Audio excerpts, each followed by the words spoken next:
Ang langgam at tipaklong.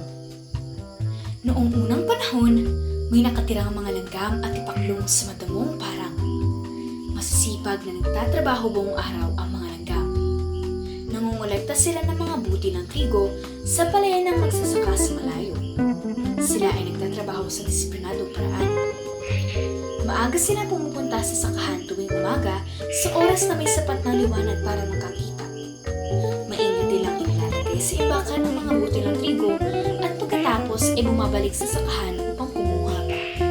Sa kabilang banda, ang tipaklong ay napakatamad at nagpapahinga sa lilim ng araw.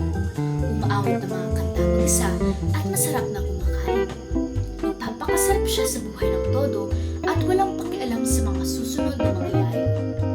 Masigla, masaya at laging busog. Umuhuni at umaawit habang ang mga langgam ay nagbubuhat ng trigo at dinadala ito sa kanilang lungga ng buong sipag. Isang araw, habang nagtatrabaho ang mga langgam, isa sa kanila ay nahulog dahil sa bigat ng buti na kanyang buhat. Siya ay pagod na at nasaktan. Sa halip ng tulungan ng langgam, tinitigan lang siya ng tipaklong at pinagtawanan. Nagtanong ang langgam, "Tipaklong, pwede mo ba akong tulungan buhatin ang trigo papunta sa aking lungga? Pasasalamatan talaga kita ng gusto." Ngunit hindi siya pinansin ni tipaklong at nagpatuloy lamang sa pagpapatugtog. Kaya bubong lakas na binuhat ni langgam mag-isa ang trigo. Narito na ang tag-init. Maaliwalas at mahaba pa ang mga araw. Bakit sinasayang niyo ang sikat na araw para magtrabaho? Hindi siya pinansin ng langgam at yumuko na lang. Binilisan niya ang paglakad papuntang sakahan at ito ang nagpatawa ng mas malakas kay tipaklong.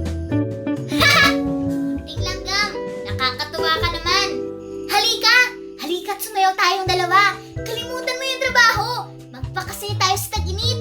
Maglibang ka! Tumutulong ako mag-ipon ng pagkain para sa taglamig at mapapayo kong gawin mo rin ito. Hoy! Bakit kailangan mag-abala sa taglamig? Tanong ni tipaklong. Napakarami pa natin pagkain sa ngayon. At marami pang panahon para maghanda sa taglamig. Ngunit, alam ni langgam kung ano ang kanyang ginagawa. Kung kaya't, nagpatuloy siya sa kanyang pagtatrabaho. Habang ang tipaklong ay masayang kumakanta at sumasayaw. Ito ay nagpatuloy sa mga sumusunod na araw. Sa halip na nagtatrabaho at naghahanda sa taglamig, mas ginusto ng tipaklong na sumayaw, kumanta at maglaro sa libreng oras. Lumipas ang panahon, umulan na ng niebe at naging malamig na. Nagsimulang manginig ang tipaklong sa lamig ng simoy ng hangin. Siya ay gutom na at walang makitang anumang makakain. Saan na kaya ako pupunta? Nginig na sabi ni tipaklong. Pupuntahan ko na lang si Langgam. Hihingi ako ng pagkain at makikisilong. Hikbi ni tipaklong ng may pag-asa. Kamusta mga Langgam? Narito ako at kakatahan kayo habang nagpapainit sa inyong apoy habang kinukuhaan niyo ako ng pagkain. Hindi na. Bali na, tipaklong. Ano bang pinagkabalan mo buong tagaraw? Wala akong oras na mag-imbak ng pagkain. Reklamo ni tipaklong. Masyado akong bulas sa pagpapatugtog at bago ko pa malaman tapos na pala ang tag-init. Napailing ang mga langgam sa pagkainis. Tinalikuran nila ang tipaklong at bumalik sa pagtatrabaho.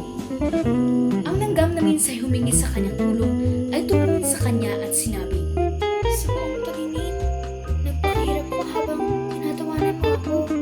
Hindi mo ba naisip ang mga posibleng nangyari?" Napayuko ang tipaklong. Napagtanto niya na siya ay nagkamali at mas inuna ang kasiyahan kaysa sa pagiging responsable. Ako yung humihingi ng tawad sa iyo, Langgam. Dapat ay ginamit ko sa tama ang bawat oras na mayroon ako. Sabi ni tipaklong na may pagsisisi. Napangiti si langgam. Sa halip na mainis at saraduhan siya ng pinto, ay pinapasok niya ito at binigyan ng makakain. Mangyak-ngyak na nagpasalamat ang tipaklong. Maraming salamat, Langgam. Maraming salamat. Dumating muli ang tag-init at ang tipaklong ay kasama na ang mga langgam mag-imbak ng pagkain. Hindi na siya muli nagsaya ng oras at naging responsable sa kanyang buhay.